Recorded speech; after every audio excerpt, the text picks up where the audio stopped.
Hello, everybody, and welcome to day two of the Startup Summer Camp at Drexel University's Charles D. Close School of Entrepreneurship.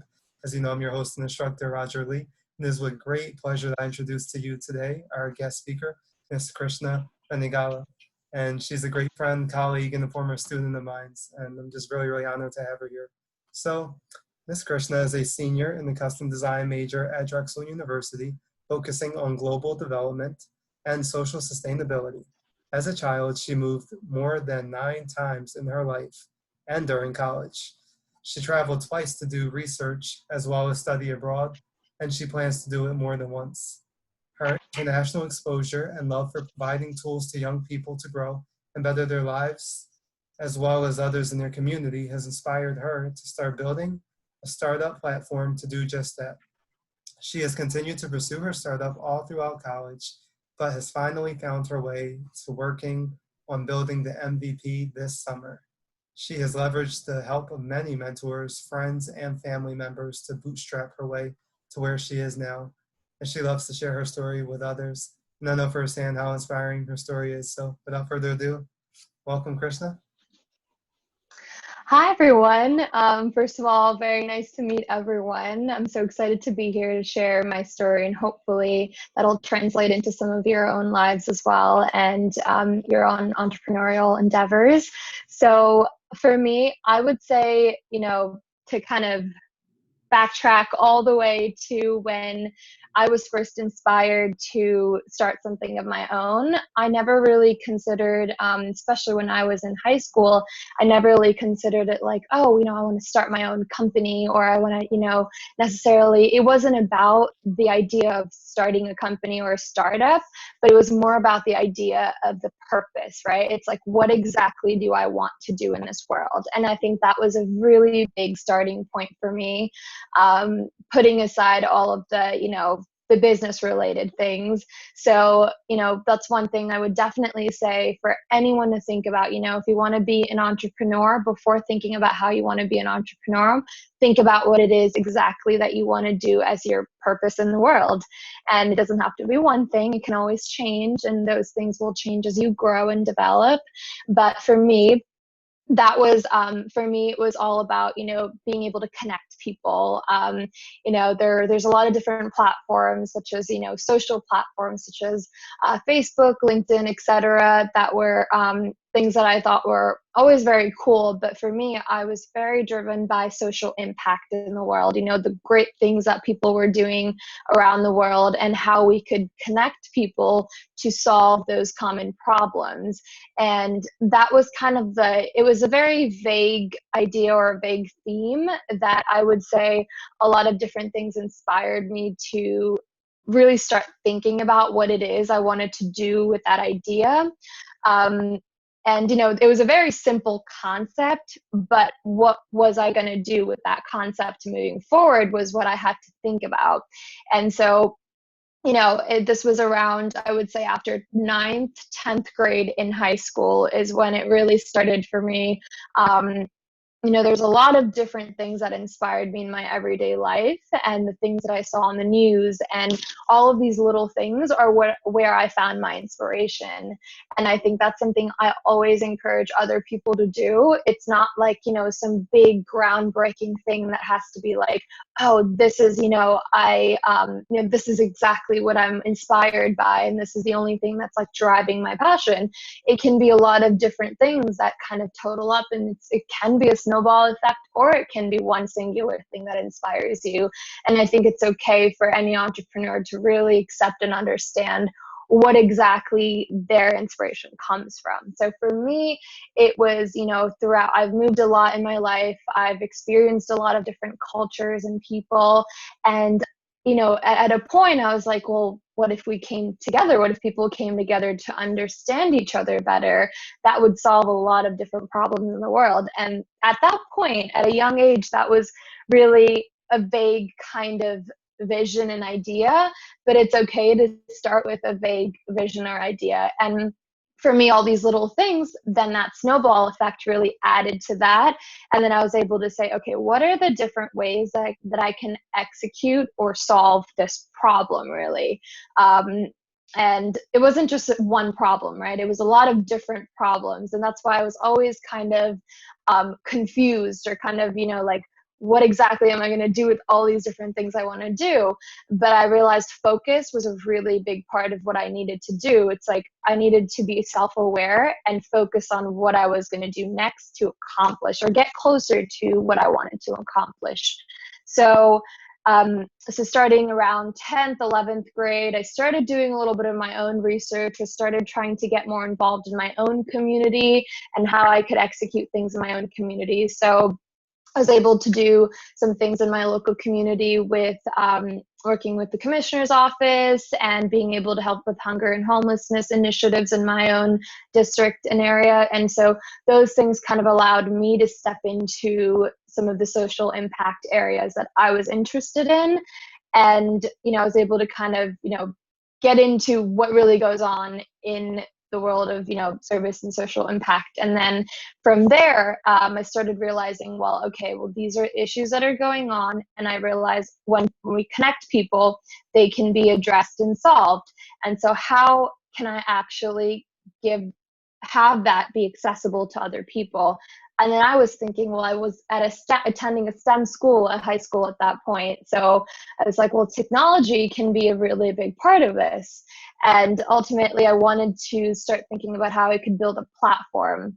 And I knew that I didn't really have the skills or interest in technically in the technology aspect of things, but I knew that I had to learn about it. And that was a really important part of what I was going to be doing. So I started with what I could do, right? Throughout anyone's experience with anything at all, anything they want to start, I think what's important to recognize is what's right there. What do you have at your fingertips right then and there that you can do?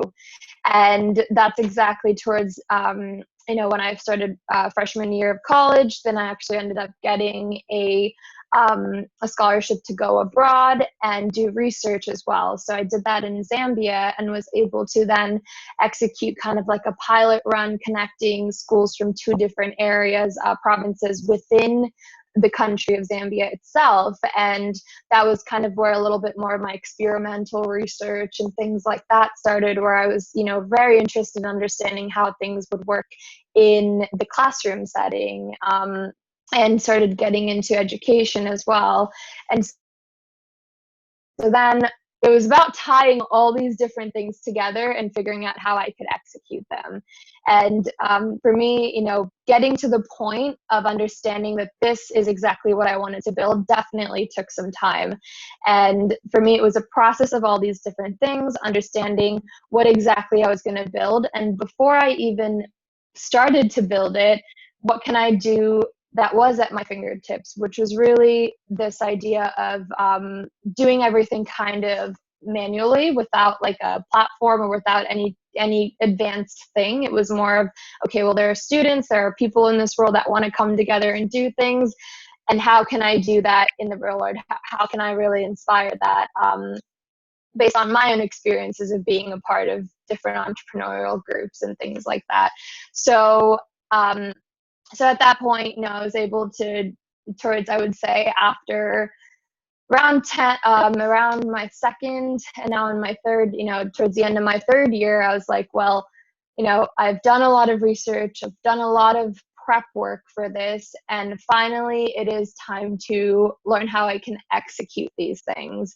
And with the support, with a lot of support, and you guys can ask me questions later in regards to like where I got that support, how I got that support in all these different areas, from, the educational sector to the technology sector, because I know my platform kind of encompasses a lot of different things. So it's not like one particular industry mentor or mentors in a particular area that I needed. I needed mentorship and advice from a lot of different areas. So, we can definitely go into more details with that, but with now learning how to execute this and build this particular platform in an area with technology that I am not completely familiar with, it was, a process of bringing all these resources and people together, in the same way, that I do that the platform is meant to do.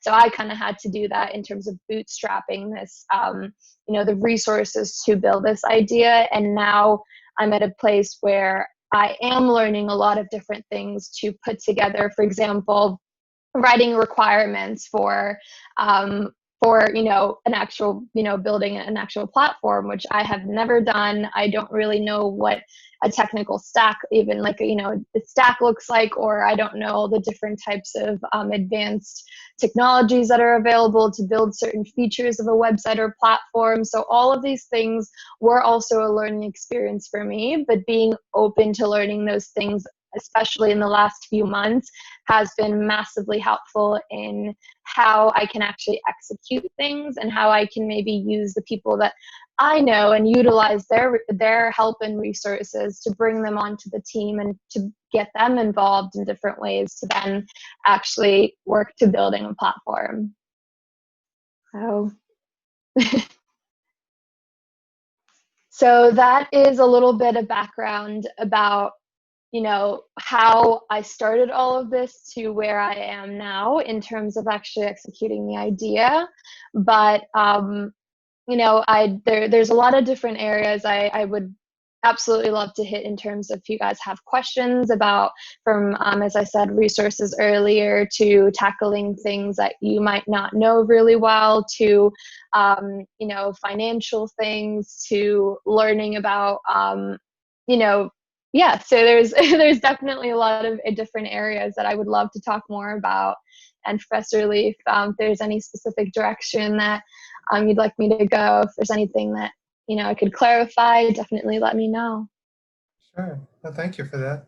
So, yeah, we always love to use this time for like Q&A. I would love it. So I have a few questions for you, and we'll open up to students and all that. But first of all, it's so inspiring, for you to be so young and to be so far on your entrepreneurial journey. And all of the students too. I told them, I mean, we have people in here who are like 15, 16 who already have like nonprofits. And it's incredible. I wasn't thinking like this at that age. So, first question for you really is like, what is your, this is a hard question. I have to tell you, it's like the journalist thing. But what's your mission though? Because you do have like, many interests. But what is like your one guiding mission or principle that kind of brings it all together for you? I think that is a hard question. But I think ultimately it has always been about connecting young people and providing resources to be able to solve problems in our own communities. And that's always been something I was passionate about, and not locally even, but around the world, as I said. And something that I always think about is how it has to start local, then we can go global.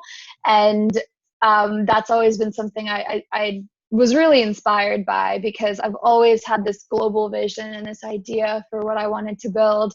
And then that's when, when I said in the end of high school, when I started to get more involved in my own community, it was really because of that particular phrase of starting local, then going global. And I've been really able to execute that a lot more. And in terms of, what that guiding mission is, it really is, I love connecting people, and I love, allowing people to, it's kind of like a mutual relationship, right? Like there are so many potential mutual relationships in the world that aren't actually, people aren't actually happening, that could happen. And imagine how much of a better world we could have if people could come together for something really amazing. And it doesn't have to be, it could be something even in your own, in your own school or your own neighborhood and things like that. So that's definitely, I would say, a guiding mission, or a guiding, thing for me. Yeah, for sure. I love that. And, we kind of talked yesterday about vision versus like mission and all of that. And the vision's broad. So I tell the students all the time, like, think really big and audaciously about like what you want.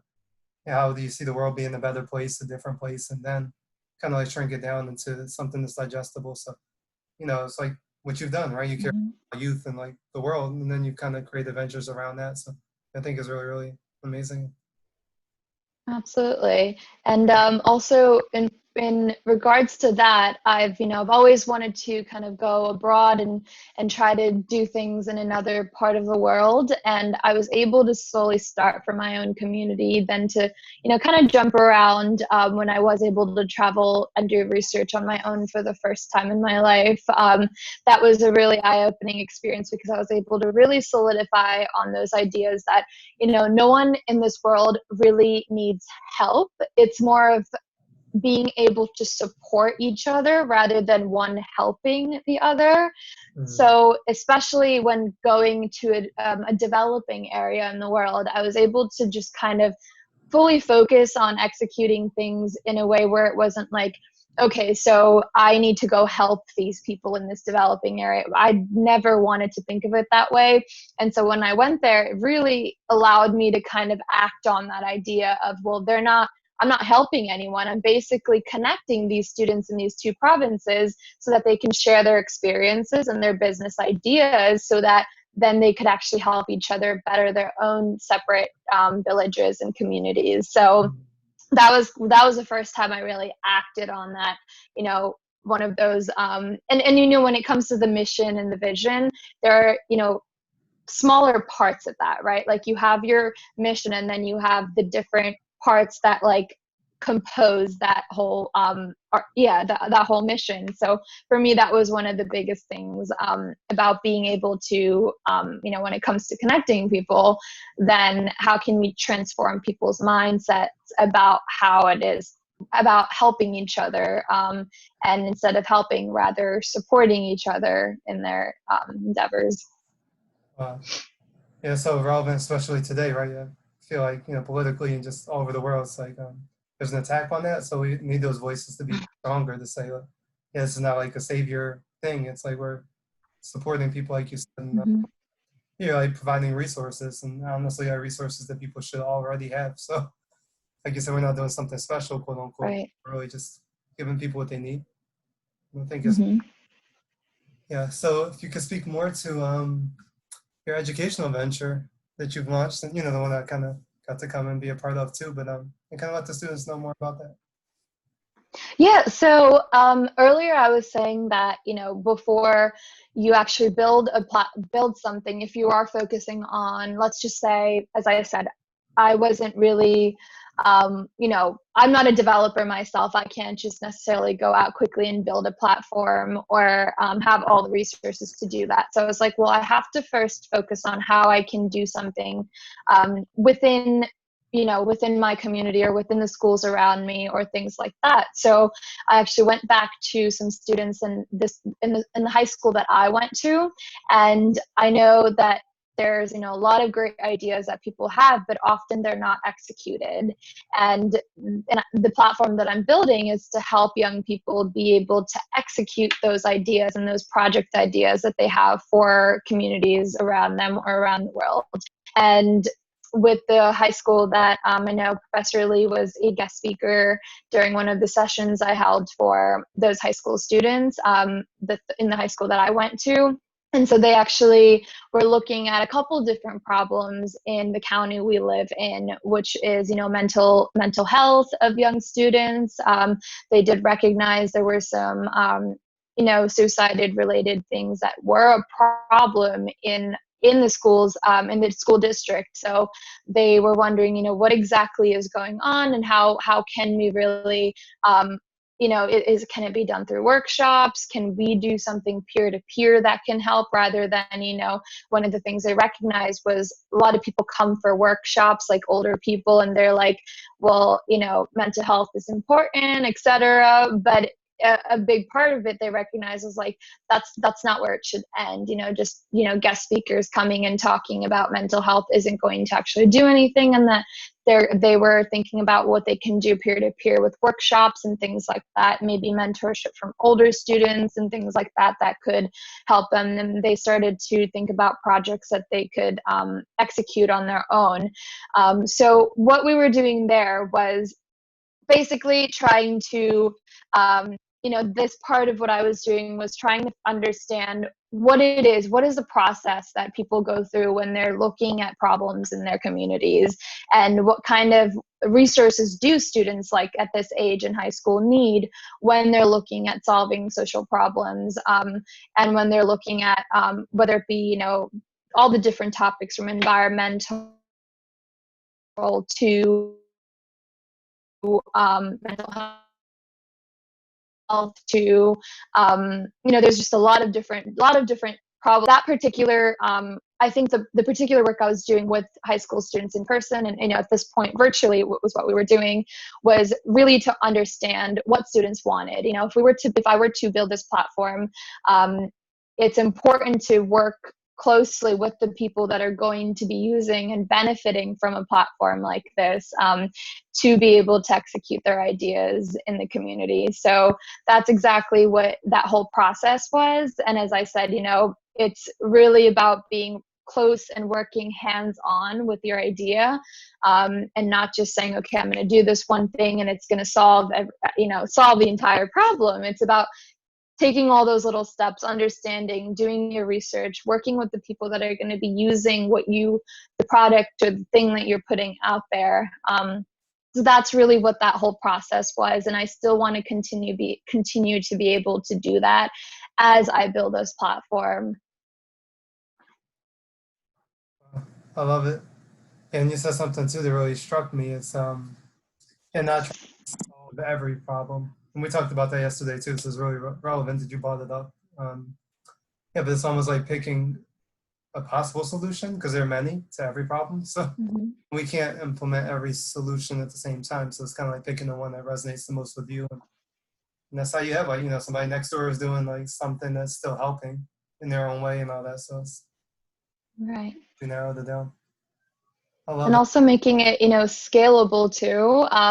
When I first thought of what I was building, I was like, well, I want it to be maybe a program, something that I can go and actually work with students and do that, right? And also, I realized it wasn't as scalable because of I guess the depth of where I wanted to go with it, which was really international. I wanted to bring it to students that didn't have resources, especially in developing areas, and allow them to be able to do something on their own to be able to build that sustainability in their communities.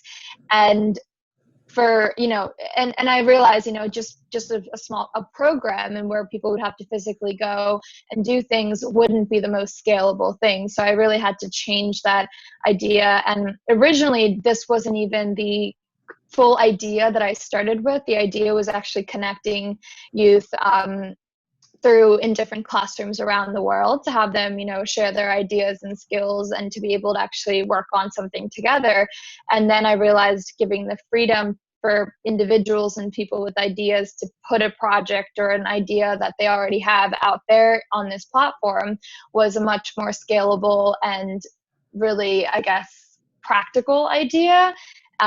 So then getting the education, classrooms, the education part of it and the classrooms involved was something that I wanted to do on after having provided the space, if that makes sense. I feel like I'm getting a little fuzzy there. No, that makes perfect sense.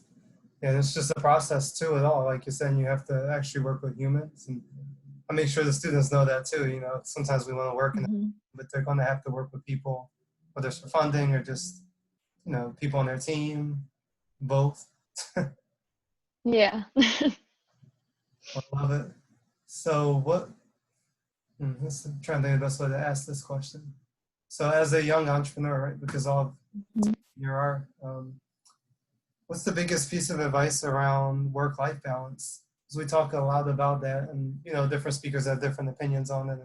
And we heard from somebody who kind of advocates for like really, really long work hours and all that. So, I try to introduce all thoughts into it, and my opinion, and I know you will too. But yeah, how can a young person really achieve work-life balance as they innovate?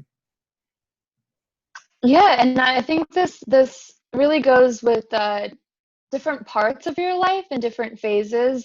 Like, for example, there's people who are taking a lot of a lot of schoolwork, and they have a lot of is that particular. I think that more so pertains to who I'm talking to, which is high school Yeah. students right now. So with that, I think a big part of it is what's the purpose, right? Always going back to like specific purpose of what you're trying to do and being able to accomplish it task by task. So let's just say you have a million different tasks. You think about what is the priority, right? Like these 5 tasks are the priority right now. And that's something I really learned about in the last few months, which was you don't have to focus on all those 10 million different things that you have to do eventually at some point. You really just focus on the top 5 things that you have to do in this next month or that you have to do immediately, and then figure out how that fits into your life and how you can integrate that into your, what you're doing and the work that you need to do, and how you can balance it with those other top 5 areas of the other thing that you're doing. Like let's say you're doing school, right? Schoolwork, and you have an essay or an assignment due that's due next week, and but you have your top 3 priorities for this week, which is maybe a quiz you have to study for, etc. So you pick out those top priorities and you literally put them in a bubble, and you're like, well, these are the different things I have to get done. And maybe you're working out and staying healthy is really important, which it should be. Not the working out necessarily, but just being able to take care of your body, take care of your mental health, all of that, which often people are like, oh, I need to grind now, I can worry about that later. But a sustainable lifestyle for being a good entrepreneur, for being a good, a healthy and happy human being, is really understanding what are your top priorities in each of these little bubbles, and really putting them all into then one bubble instead of putting them into separate bubbles, and really figuring out how you can then tie all of those things together and build your life off of those priorities, or you build your next month off of these priorities, or things like that. So when it comes to work-life balance, I think a really big thing is just integration of these these important things, like your mental health and all of these things, into what you're doing. Let's just say you have 5 different tasks you have to get done this week. Then you make a schedule, you make a thing that's and work in, when you look at it, look into like someone has told me about scheduling things every half hour, and I'm very much about like every hour try to schedule something, something. And if you know that you, after 3 hours, your brain physically cannot do as much work and it's not going to be productive, then literally write down in your schedule, 1 hour, I'm going to go watch an episode of blah, blah, blah, or I'm going to go make myself some tea, or whatever it is for you. And it's different for every single person. So really understand what your brain and your body, what you want, and make sure you do it. Because if you don't, then your work is not going to be productive. What you're doing, your ideas are not going to work, actually come out right. Your relationships with the people you work with and the people you're trying to do things with, they're not going to be healthy, because if you're not healthy, your relationships will not be healthy. So just keep this in mind when you're thinking, I have to be busy, I have to be on the grind, I have to keep working. Grind is what you need to be, doing, and what that's just how it is. Like, I understand that, but I think a big part of it is, don't take pride in being so busy and so unhealthy. Take pride in the productivity and in the quality of the work, rather than how long you're working and the huge, the hours you're putting in, just, because at that point, that means you're proud of being unhealthy and unhappy for things that have to just get done. So think about it that way. That's amazing. I couldn't agree more. I think especially now in like this new normal and all that, it's really important to think about it and prioritize health, and like productivity and all that, and kind of do away with some old school thoughts around, like you said, time and location and all that stuff, because it's more about productivity and happiness, being healthy and safe. Absolutely. And it's really cool. So Yeah. uh, Yeah, and I also wanted to say one of yeah. the things that once you enter college as well, you are going to have a lot of, I came from a high school that I would say was quite stressful in terms of the workload. I was always staying up till 1 a.m. trying to get some sort of project or work done.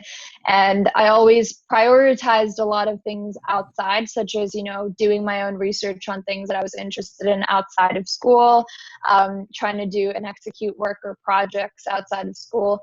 But honestly, give priority to those things and balance it out. I do know people who have been completely consumed in schoolwork and studying for tests that they really didn't have time to execute these things outside of school.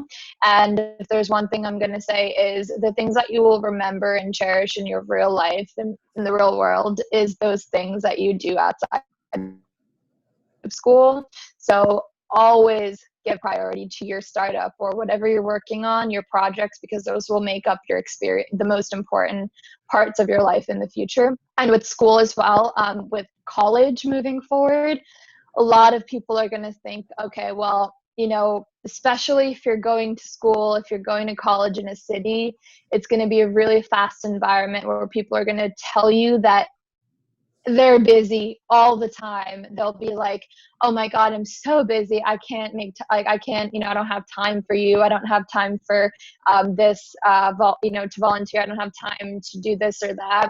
And it's going to be this really fast paced thing where it's like people really take pride in being so busy that they can't even talk to you, or they can't even, not even about talking, that they can't even do this or can't do that.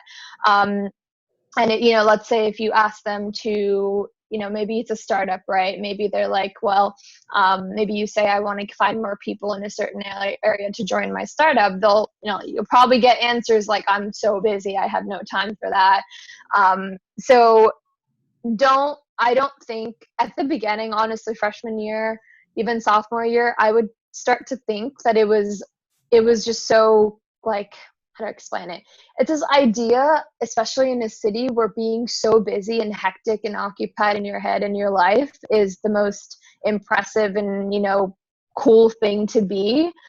But in reality, it's not. A lot of people aren't going to tell you that, because a lot of people are that idea.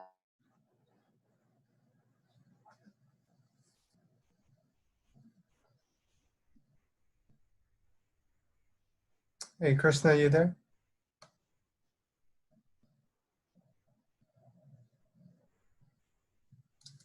Hey, can you guys see Krishna too, or is it just my froze? No, I can't see her. She's frozen. Frozen. Cool. I'm sure she'll be right back in the set. She's on, but let's see.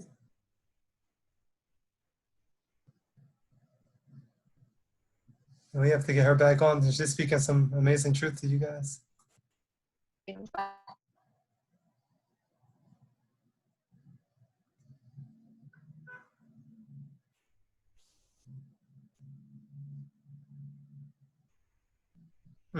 Nothing yet. Cool. Oh, I heard something. As I say, guys, while we wait for Krishna, yeah, start thinking of some good questions too, because I'm about to open it up to student Q&A. Let me just message her really quickly. Yeah, she's gone. Yeah.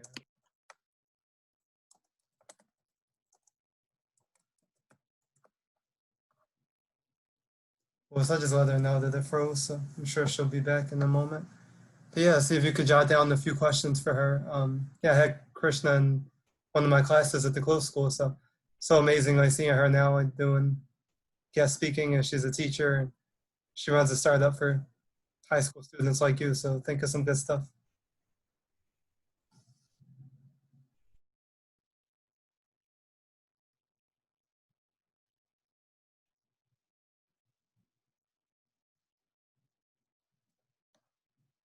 Also, if more people could put on their screens would be awesome. I see a few people, but most are not.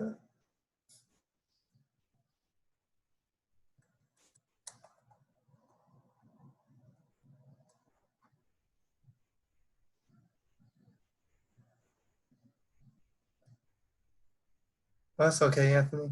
You should definitely eat.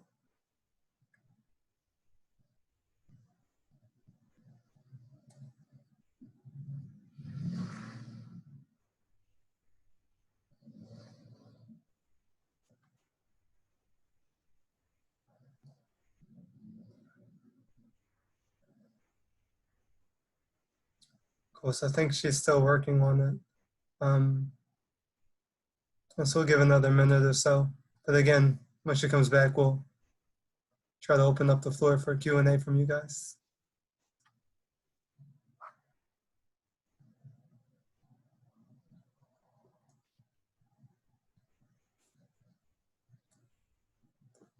To say Zoom troubles, right? It's part of the remote learning environment. Has this happened a lot in your normal classes, like during the end of the school year? Yeah. Yeah, it's weird. Some of the connections, it depends on the laptop. Very interesting. It's worse when the teachers don't know what they're or don't know how to use the like Google Meet, and they just get really upset, and then they Yeah, it cannot be good. Yeah, also I teach dance outside of here, so like I'm used to doing it like for dance classes and stuff. But yeah, a lot of colleagues aren't used to this online environment yet, so it could be hard. Yeah, so I still see Krishna here, but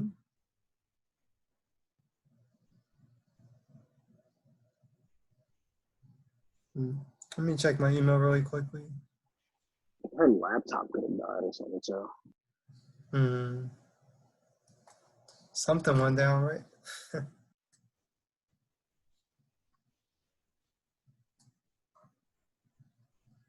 Oh wait, I think she's still there. Interesting. Cool. So we'll come back to Krishna when she's on here. So really quickly to just shift gears. Now that you guys do have your groups, and you kind of know what you're going to be doing, I want to introduce you to the assignment, right? So in 2 days' time, you guys will be having your friends and family on this call, hopefully. And I'll send out like an email to them, but you guys will be hopefully backing me up and trying to get them to come online. But we'll have this on Friday from 2:30 to 4 o'clock. And you guys will be our guest speakers on Friday. And essentially every group will present. I hope that you'll do a PowerPoint. It's not mandatory, but I'll say from the last camp, it helped a lot to have that. And what I can do is, well, basically you guys will email it to me by Thursday night, and I'll have it on my computer. I'll share the screen, and you'll be directing me. So you can tell me, oh, turn here, do this, do that. So it'll be kind of like our tech crew, one-man show for that. But it's a good time, like I said, invite your friends and family.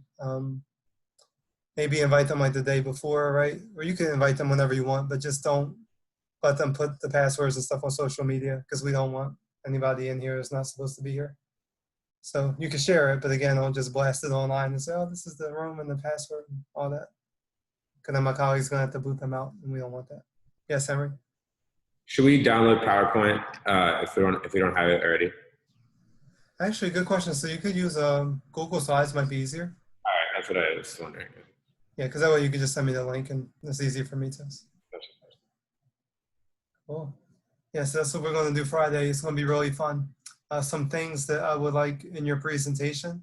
And again, these are just like loose recommendations. I want it to be natural, of course, but this will help at least guide you a bit. I want introductions, and I don't want fake introductions, right? Yeah, tell us who you are. We really want to know your name. We want to know where you're from. We want to know kind of your story, right? Why are you inspired by this venture idea, right? And I'll give you like an example. Yeah, I'll do like a quick mock one. It's always fun because I get put on the spot and I have to make it up for y'all. But we'll do it, okay? So your introductions. I do want to know your problem statement. And again, you guys kind of already had that from the first exercise. I want to know the solution that you came up with as a group and why. And then once you mention the solution, then you could kind of introduce us to your venture idea. Right? It should have a name to it. Should definitely have a name. I think I told somebody well, you guys aren't doing that financial thing anymore. But I think I said budget buddy or something, right? So you should have some kind of name that helps out a lot, right? In addition to the name, I would like you guys to have a mission statement, right? Actually, your mission statement is really, really tight and small. Okay. I think she's back. Hey, well, thank you. I don't Hey, know what my laptop, but it's it's okay. No, you're fine. on my phone. No, you're good. So, guys and girls, please hold on to that thought. We'll come back to it again, okay? So I know you're probably taking notes on all that, so kind of shift gears for me, and we'll come back to Krishna. I think she froze again. Oh, no. Yeah, I think so, too. Let me see.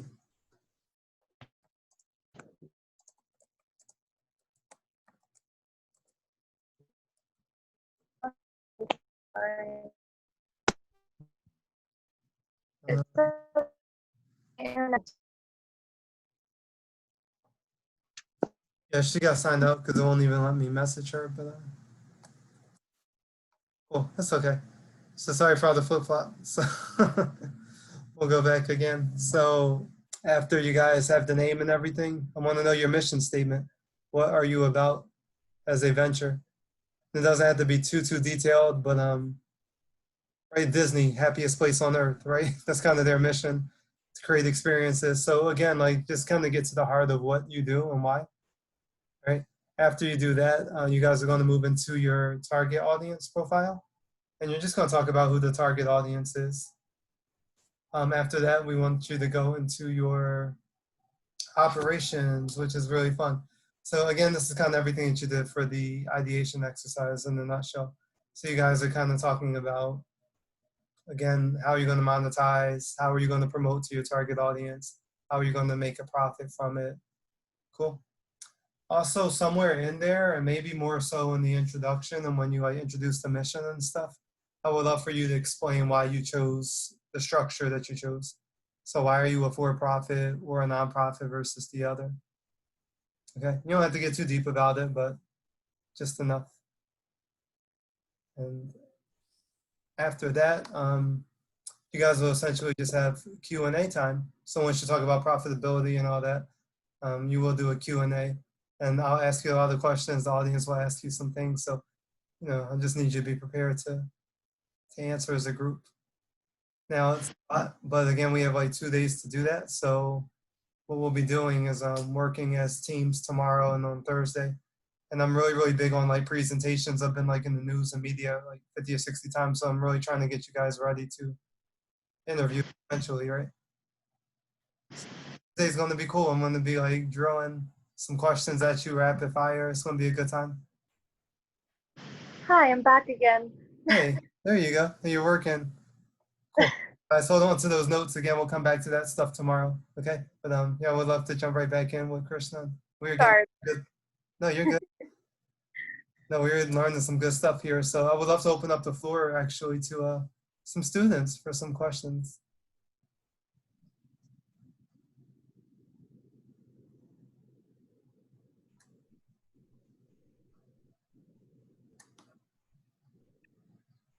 Don't all ask at once. For your nonprofit, how did you recruit new volunteers, and how did you make sure that you were able to choose the best volunteers that were suited for your organization? So I think there's when you say volunteers, do you mean like people to help work with you and to help basically propel your project? Yeah, that's what I meant. Yes. So that's a really good question.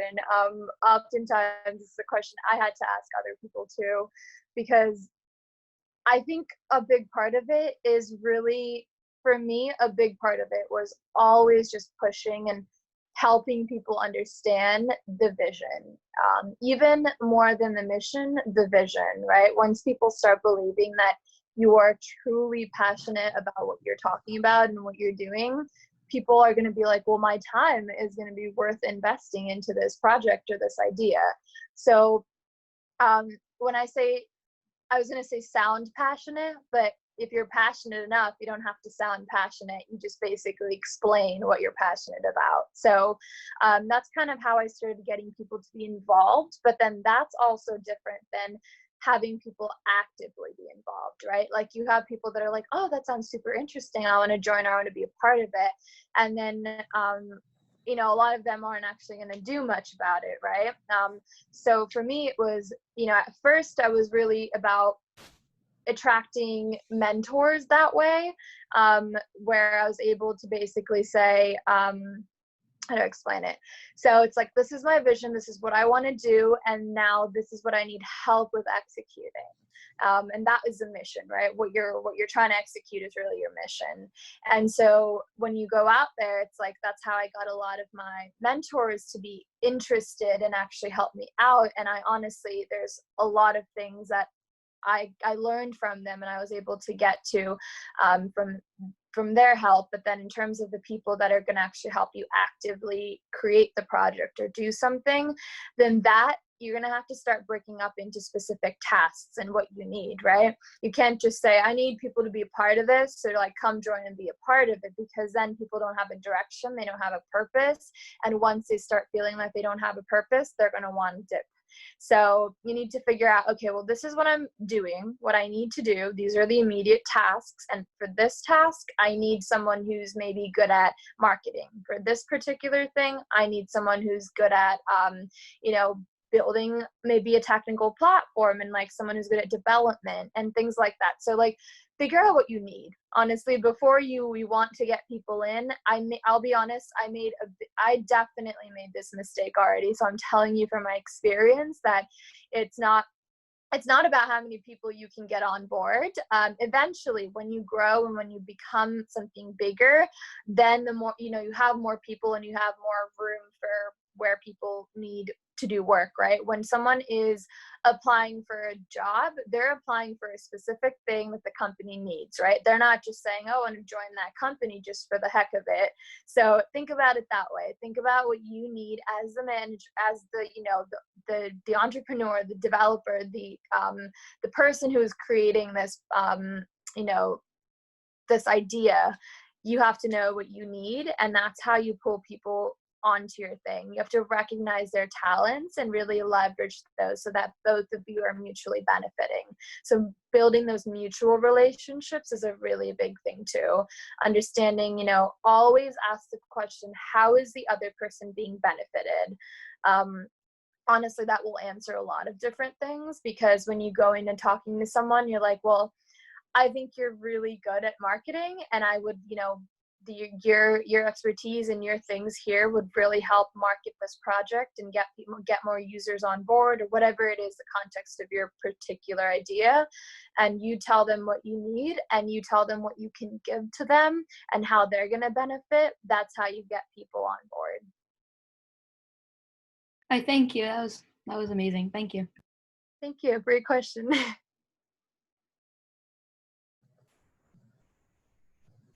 This is great. Yeah, keep them coming, guys. Very good. Yeah, you guys can anything at all. I mean, there's particular, vague, anything specific to your own work or startup or project. Go for it. I have a question, and it's mostly about how do you feel? So for someone who's like, let's say they get a grant or, you know, startup money, what do you feel is like after you've made, you know, your first profit, your first big thing? What is it that you should be setting forward afterwards? So, you know, if my milestone was to get 10,000 people to come to a concert venue that I bought, I got a massive thing. What would be the, you know, the giant, what's your step after, and how do you continue to security, I guess? Okay, so a business or anything has to be sustainable, right? So you have one particular goal, and you know, for me, I haven't honestly hit that milestone yet, and so I can't tell you, well, this is exactly how I did it, but I can also tell you that I see that this is the way that I need to build my own platform to make it sustainable beyond my immediate goals.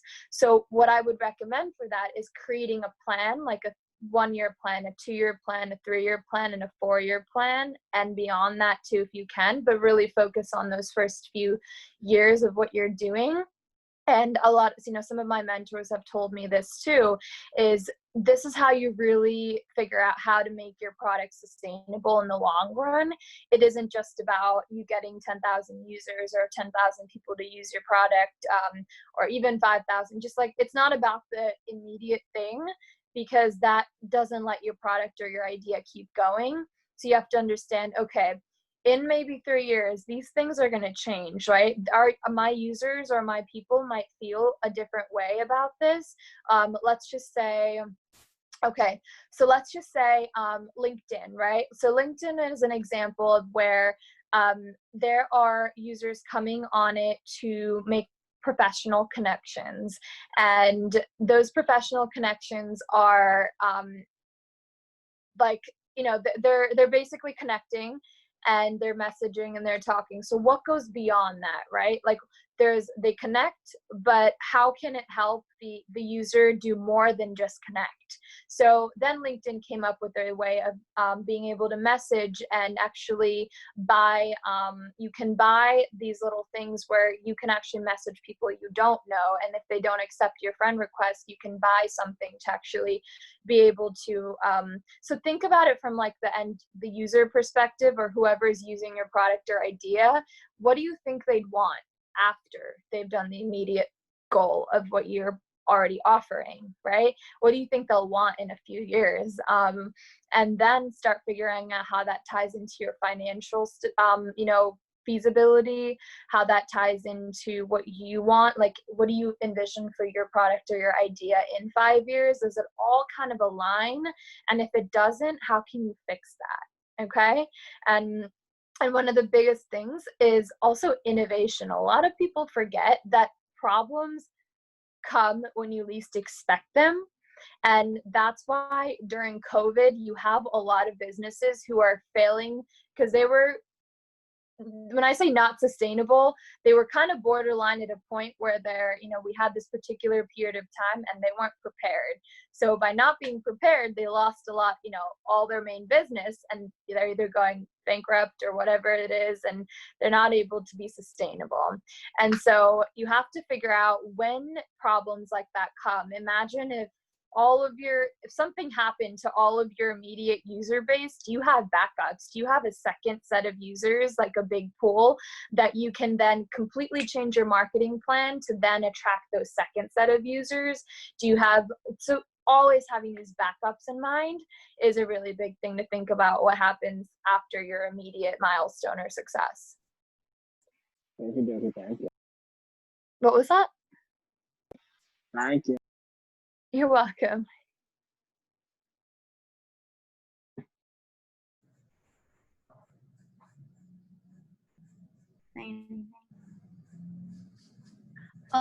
I have one more question. During like droughts of growth or droughts of revenue, how do you like motivate yourself to continue and continue your underlying mission statement or your vision?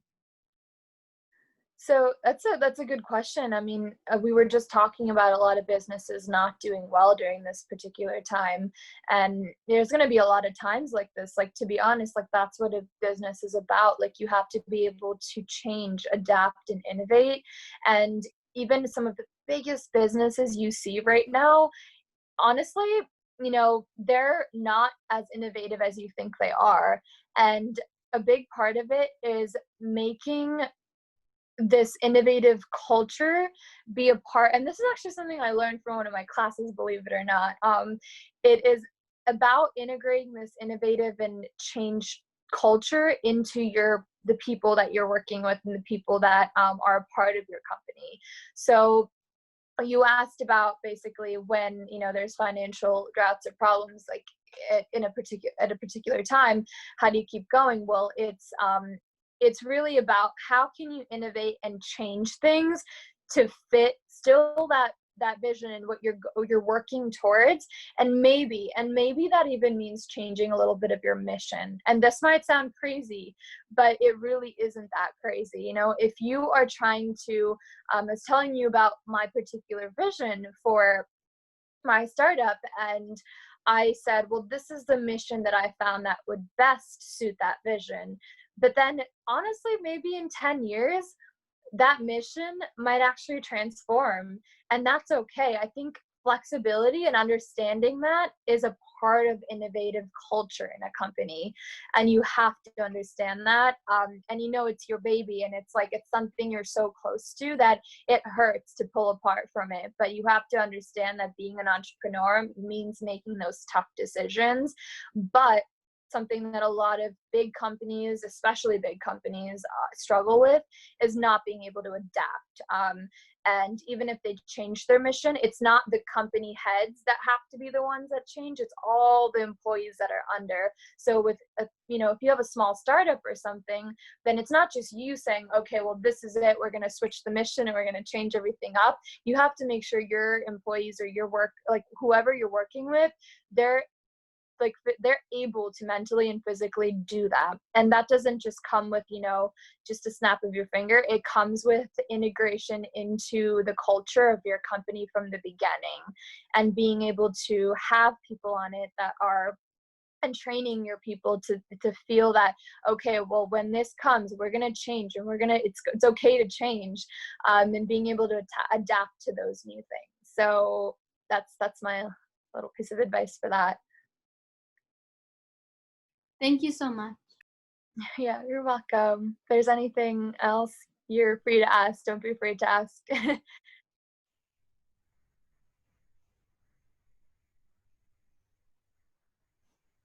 so it'd be great to take like 1 or 2 more student questions, and then I would like to use our last half hour as a chance for students to kind of pitch their ventures. So you came in an exciting time, Krishna. We just decided on groups today based off of like interest, and they did the whole ideation exercise. So you'll be one of the first people they pitch to, and they would love to just hear like your expert advice on their pitches and all that. I'm excited. Me too. But anybody have any like closing questions just about Krishna's story and everything that she shared with you so far? Nicholas, you look like you've been thinking really hard the whole time. I know you have a question. No? That's good. Nobody? Yes, I have a last question. Krishna, what's the biggest piece of advice you have for, again, these young entrepreneurs, high school age, for them to kind of bounce back after this pandemic we're in? Is it scary? Is it different? And I don't know if a lot of their dreams have changed or shifted as a result of this. That's a good question. I would say one of my biggest pieces of advice, honestly, is learning to focus.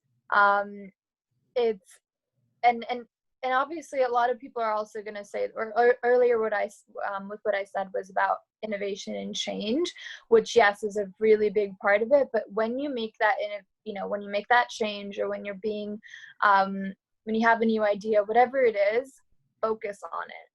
And I'm telling you this mainly from experience too, from not focusing for a very long time on, I have this idea, okay, now I need to focus, and actually these are the steps I have to take to complete it. And time would be a thing, school would be a thing, my other commitments would become a thing, and it's okay. Like, it's really, don't pressure yourself into doing things at the wrong time, because they'll be done wrong as well. But at the same time, focus, right? It's like on something for school, where if you do something with like half of your effort, and then it turns out wrong, or something it doesn't turn out right, then if you don't put in all your effort, you're gonna be like, well, darn, I actually didn't put in as much as I could, and that sucks. Like, I should have done better. But if you actually put your focus, and you actually do the steps and do what you want, and it still doesn't work out because your family priorities take over, etc., takes over, that's okay. So moving forward, just focus on those things, and make those tangible goals, put them right in front of you, and make a plan for yourself. Moving forward with the pandemic as well, make a plan for yourself. And if let's say this happens, make a secondary plan and a third plan, and then focus on those particular things. So that's probably my biggest advice. I love it. Your focus is really, really powerful. I'm still learning it. It's a lifelong journey, really, to get to it. Absolutely. The shake and bake world we're in, right? It's like, oh, do this, do some of that, and it's really, really hard to just distill all the noise and just focus in on something. So, Right. And I think, often, like, a lot of people, I think most people will tell you, especially, when you're an entrepreneur, you are taking that risk to do something that you're passionate about and to actually act on it. And when you're an entrepreneur, it isn't just about thinking about it, it's about actually doing them. And that means taking risks. That means putting things aside that that might not always be fun to do. And I know I've started to learn that as well. I have to, everything you do, you work around what you're most passionate about. But there are certain things, such as being a good friend, such as being a good sister, brother, like whatever it is that you are, those things are very valuable. So don't, like, when I say focus, don't, those like fundamental things in your life, don't forget to be a part of and do, because you're gonna, you don't want to live with regrets for, forever. So make sure that, you are cherishing all these different things. And we talked about work-life balance before. So just, just make sure that that's really integrated into your life, because when you start hiring other people, when you start doing things like that, like, you're going to want to make sure that those people know that they're going to enjoy being a part of your company. They're going to enjoy being a part of your culture. So it's like when you start your own company, it's like starting your own world almost. And it's like, it's really interesting, because I started realizing that recently, where right now I'm like developing my own world.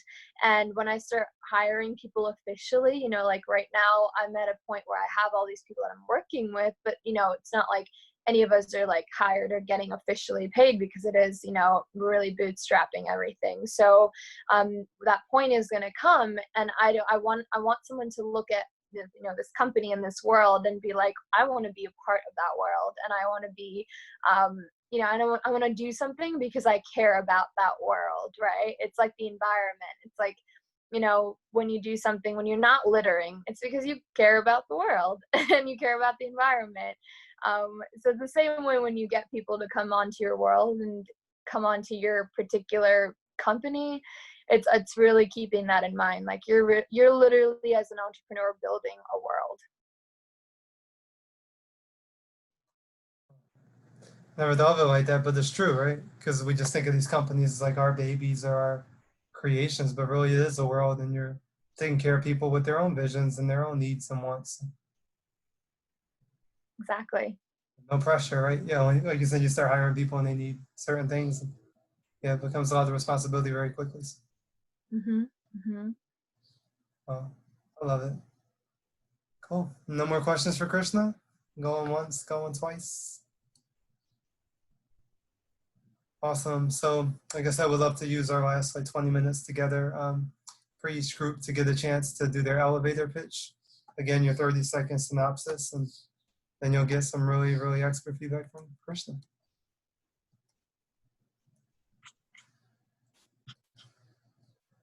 So whose group wants to start is the big question.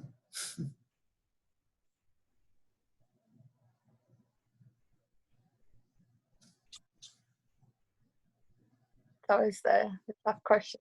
I feel like Nicholas' group wants to go. You know? Oh, never mind. So our idea was, since during Corona that a lot of movie theaters have been closing down, as a form to entertain while at home, we are thinking about creating a online platform where you can basically buy a movie ticket virtually and watch it from the comfort of your own home, basically. And you can have the option to buy like a yearly membership or buy a certain amount of movies per year that you can watch. And there's also an option where you can buy like movie theater popcorn, snacks, sodas to get delivered to your door. Our target audience is pretty much people who are either handicapped that can't go to the movie theater, people that are testing positive for corona and stuck at home, and pretty much anyone who would rather stay at home than expose themselves to a movie theater where there's a lot of germs and a lot of like worries, I guess, now going into a public place like a movie theater. So yeah. That's it. Does anyone else from your group want to say anything more, or? I guess I can kind of talk a little bit more about our membership options. We have our basic, which is completely free. You can able to stream some movies with only 2 movies being allowed per month. Upgraded, which is $4.99 a month and includes free snacks delivered to you straight to your door and 5 movies you're able to watch per month. And premium membership, which is $9.99 a month. It includes a virtual/augmented reality headset. More can be bought, and you can watch fully immersive virtual/augmented reality movies with an unlimited number of movies per month. All right. First question is, how would this be different than Netflix or any other streaming? I feel like the basic or upgraded would be quite similar to Netflix, but the premium membership with the virtual/augmented reality headset would definitely be completely different. Also, the movies that are going to be included as well. It'll be solely like new movies, new releases that will be shown in movie theaters. A lot of Netflix, and there are things that you could find pretty much anywhere, but it would be solely movies found in theaters. Yeah, that totally makes sense. One of the things I was going to say is you have this whole experience where you want people to be able to order snacks and things like that. Would you be partnering with something like a service like GoPuff or places where they deliver snacks, or like what would your idea be for that? We were thinking possibly, we're not exactly sure yet, but we were thinking maybe a connection with Uber Eats or something along those lines where they could go to the movie theater and grab them for you and deliver it to your door. Right, because that whole movie theater popcorn and that feel of things is very different than your regular microwavable popcorn.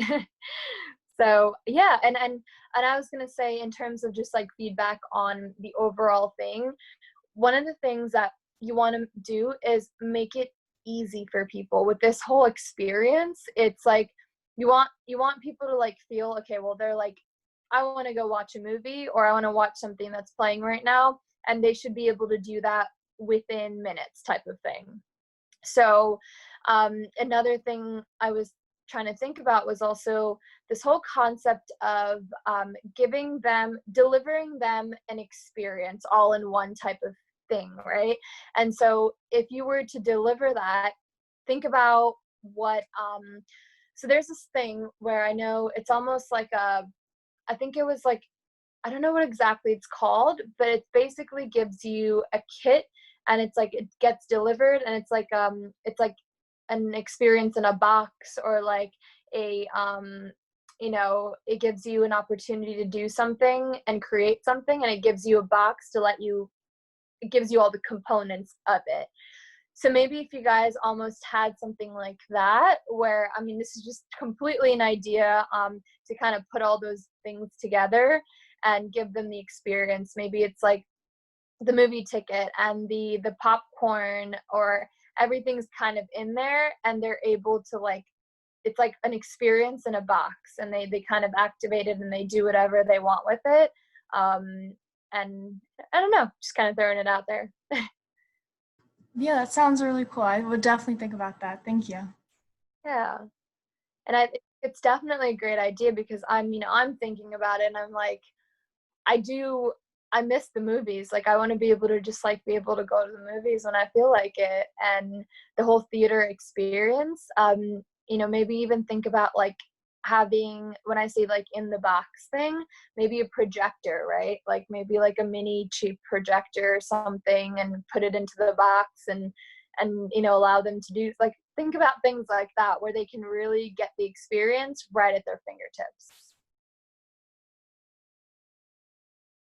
Yeah. Do you guys have any like particular? I agree. I would actually love to have that movie theater experience because, like you said, I actually miss that a lot too. It's just I haven't realized because I've been so busy with all this other stuff, quarantining. I haven't realized how much I'm missing out with movies and everything. So having like the actual experience along with what we've been saying would also be great.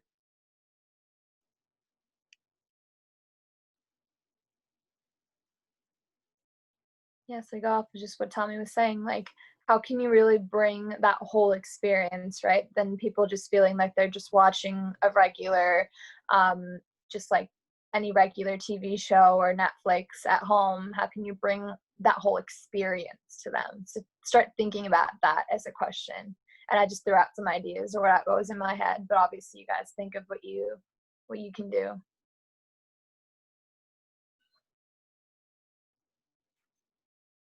I love it. And you guys make me miss the theater too. This is great. I think for time's sake, you'll probably be able to hear from one or two more groups. So probably won't be able to hear from all five today, but that's okay. Yeah, is there another group that would like to give this insight? I'll do this. He thought, wasn't sure if he was talking. Are we? You can go. And saying something? Wait. Yeah, we can go. Okay. So I guess we'll present the basic idea, and then you can talk about the finances, and then Like add on. and then Yeah. then talk about the marketing. Okay. All right. So basically, our idea is to create an entrepreneur safe space for youth in order to work on and develop entrepreneurship skills at a young age. We believe that if you utilize these skills at a young age, and you put this in on the medium of an app, you'll allow these kids to learn about different things. So talk about that. So to do this, we want to create an app, and we're thinking our company name would be called Apollo, because Apollo means it's a god for education and youth, and that's what our whole app like centers around. So anyways, the app would be basically an app where there's two interfaces. You can either create post your own pitch or support another person's pitch that's already posted. And then through this process, you can ultimately create your own business and then be a CEO or president of your own company. And just to clarify, like it would be marketed towards younger kids and kids in their adolescence in order to help them make their own business at a young age and help develop these skills. You guys, and to add on to that, you'd be able to connect. If you want to support another entrepreneur, you'd be able to connect and meet with them online, or eventually we'd like to have it in person so people could meet locally. And so for this service or for the app, we were trying to figure out how it would be priced. Would it probably be a monthly subscription, or in different increments, to be able to have access to meet other entrepreneurs? Because we think that there's a lot of other kids that have ideas but don't have a platform to flesh them out. Yeah. No, that's a really great idea. And some of the work that I'm doing is very close to some of what you guys came up with. So one of the things I was going to suggest is start looking into the details of it, right? So right now you have this whole idea, and it's this you have the mission of it. You're like, well, entrepreneurs, like young people, you have your target, and you're looking at they're able to put their ideas or join something else. So think about all the little things that go into that, right? Like, so what happens? Like, can anyone put their idea out there? Does it have to be vetted through your platform? Can there be, when they put their idea out there, can anyone just click join, or do they have to request something? Can they be a member of it, or can they just volunteer? Think about all these little things that these are all the stuff that I had to think about when I was moving forward with my platform. So it's almost like the functionality of it, right? Like, as a user, think about it from the perspective of someone who's using this platform and all the steps they have to undergo. So that's kind of what I definitely encourage you guys to start thinking about, because that doesn't only mean that you're thinking about those things so that you can build it. That means you're thinking about those things so that you can change what you don't think makes sense to you. So definitely start thinking about that. It's it's a lot. There's a lot of potential to the simplicity of the idea. If there's one thing that I love about it, it's a simple thing, right? Like, you put your idea, or you can be a part of and help someone else's idea, and it's for a particular age group, and focus on those things, because those things are gonna catch people's attention, and you're able to actually make and build something simple but functional with the simplicity of it.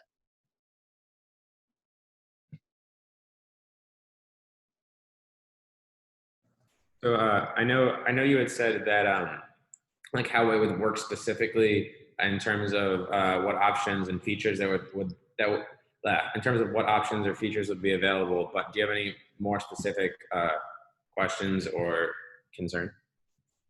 Yeah, like, for example, if you were to just I guess one of my questions just is, like, if someone were to go on, are they able to how do they put their idea out there? Like, is there a set of questions they answer? Is there is it something that they what do they do exactly, and how do you vet out ideas that are just like not even like not practical, but just like not, some people are just some people come on and just write random things and do it as a joke or whatnot, right? So how do you go through all this the process of it? I think if it's okay with them, Armand and Karina can answer this one, because this is more about the physical, technical stuff.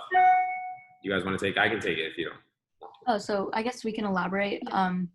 So basically, I guess a good idea for us, based on your input, is to write a list, like a comprehensive list detailing our specific features and how we can have a step-to-step process to for the user to see what they can do.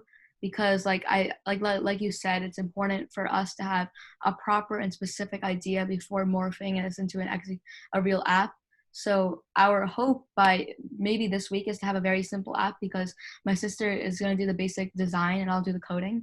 And after we create the app, before creating the app, we should have the list of the specific features and the ideas before actually executing it. So yeah. Mm-hmm. Definitely. It's just always think about it from a user perspective, and that's something that I've learned, especially in the last few months. Like, if I were like, who are the people, like the group of people that are using your platform, and you answer that question already. So now think about what that group wants, and you guys actually, you would say you fall into that group, right? Right. So if you fall into that group, then figure out like what kind of projects are going to be on, like what kind of ideas. Is it going to be any type of entrepreneurial ideas? Is it going to be, what's the purpose of the platform, which is connecting people through their entrepreneurial ideas, right? You're able to support entrepreneurial ideas of young people. So from there, just particular things, like start getting into the nitty-gritty of like, when you put your idea, what questions you answer. When you when someone else looks at your thing, what do they see on your so it's like a lot of different things that I started to actually do for my own company as well. It's definitely a whole process, but if you write those things down, it'll be easier for you to actually go and create them and develop them or do them.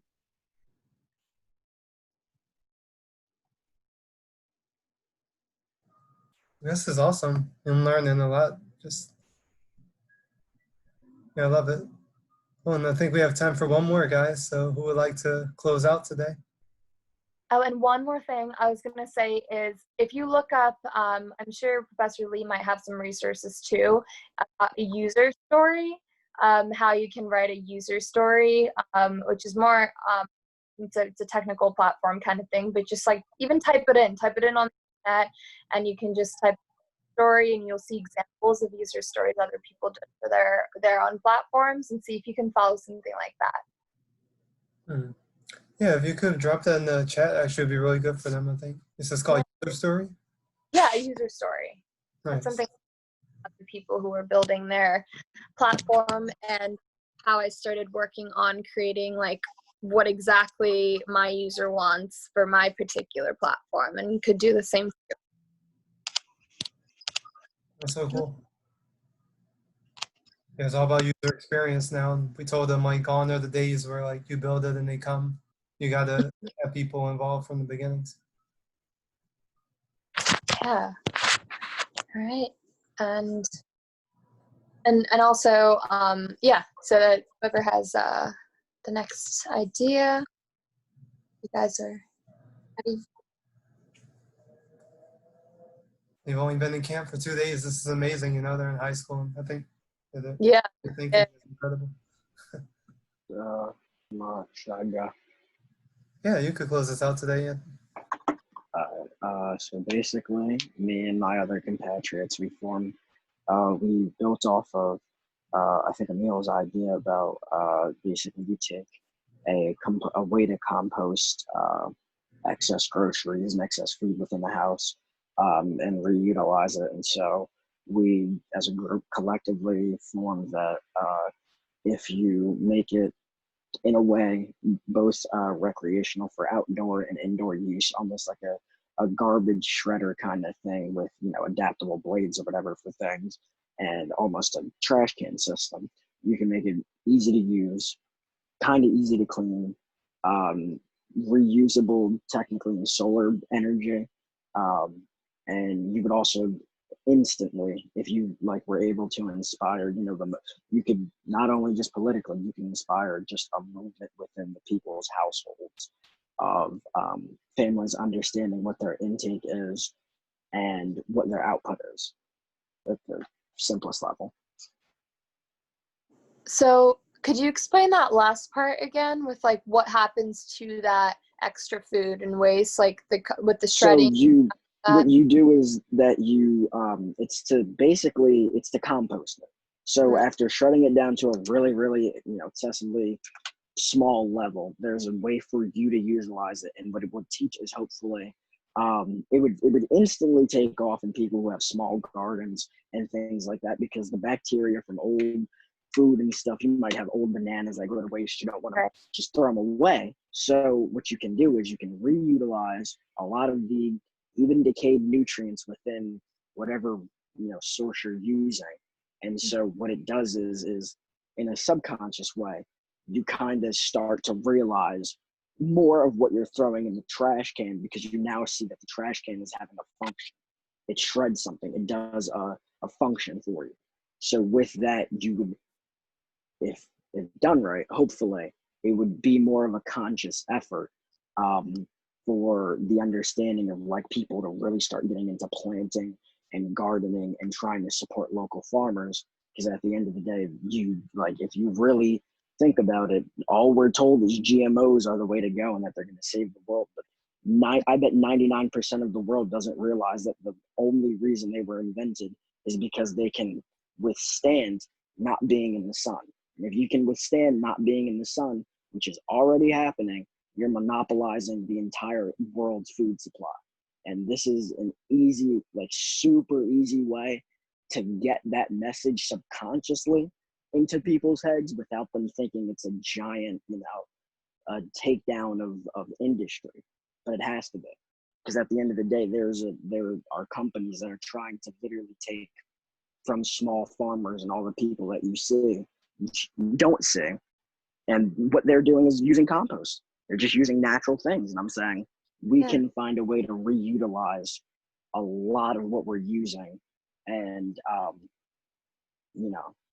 hopefully inspire it within the families, because throwing something away is normal for a 6-year-old kid. So if you get the 6-year-old to understand why he's throwing it away and what happens after with it, you made the connection, and you instantly are like 25 times more, you're just a million times more connected to the earth than 70% of the world off of something so small. So yeah, that's basically the idea. No, that's definitely something that goes along with, when we talk about sustainability, like environmental sustainability is something that's becoming more and more important. And what my family actually has a compost bin, and we have a garden and everything. And my mom brought some of this, soil, and what we planted stuff off of was by using the compost that we've been building up for a while in the bin that we created. So it's because my mom was educated and she did her research on it to learn about it and what goes in there, what do you actually do with that after. And I think a big part of it is just people don't know, right? It's like, and is it worth the time is another thing. But then it's like, it's not just like, is it worth the time? Is it worth the time, and how worth it is that time to be actually able to make a difference and do something that's like helping the environment or reducing waste, right? So if you let people look at the bigger picture of that particular thing that you're trying to accomplish, that's going to be huge. Like when you put a PowerPoint together, when you pitch this stuff, one of the biggest things is literally giving national statistics, talking about waste management, and like talking about how many things go to waste that actually could be used for certain things, like reused. And so all of these things are going to be really big for your particular project. It's about so statistics, really big thing. Do your research, get the data, stats, all of that, put that out there, and people will be like, whoa, I didn't know that, because a lot of people really don't know. and a big part of it is the lifestyle, right? So like, how can we get people to like, maybe there can be some incentive to like, maybe you can partner with a local grocery store where they give like a $2 coupon every time like someone like has, maybe I don't know, like whatever, think about those kinds of things. Like, what's the incentive for people? And once you have an incentive, then people start getting in the habit, then it becomes a part of their culture. So also think about it that way too. Obviously doing something for the good is, you have a percentage of people in the world that are doing it for the good, and that's really great. And we do it for our own like purpose with our own backyard and our organic way of living, something that my family is very much into. So like, we're doing it for ourselves, but like some people just want an incentive to get started, or they just want to learn how to get started. So maybe if you like figure out how you can like make it into like almost like an educational experience for people, and then help them, like almost like hold their hand and help them walk through it. Maybe it's something that they go through online. It's like a fun program where they go online, they're like, today you got to do this or that, like is your bin full yet? Do you know what I'm saying? Like, I hope that's not confusing. No, I feel like the idea itself, it just has an outlet, because at the end of the day, the outlet is just your outlet. It's what you eat, what you don't eat. So I feel like that's why it really can connect to people way more, is because you see so many people. We thought that it wasn't possible to feed every single person on the planet, and you realize there are like 8 people that hold enough money to feed the world. So with that being said, if you can get people to know what the importance of what they're eating and how you really can just offer something that looks like a trash can. You can make it a whole movement. Yeah. Just flush that out in regards to the exact purpose of what you're doing is, and then you can start planning out the steps for it, and then start picking up statistics and data for getting people to get on board with it. because I think you've got like a bigger picture thing, and like composting, all this, it's underrated. That's what people like.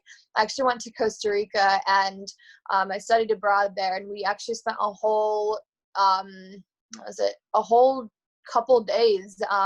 We stayed overnight at this one place. It was completely isolated, all surrounded by nature.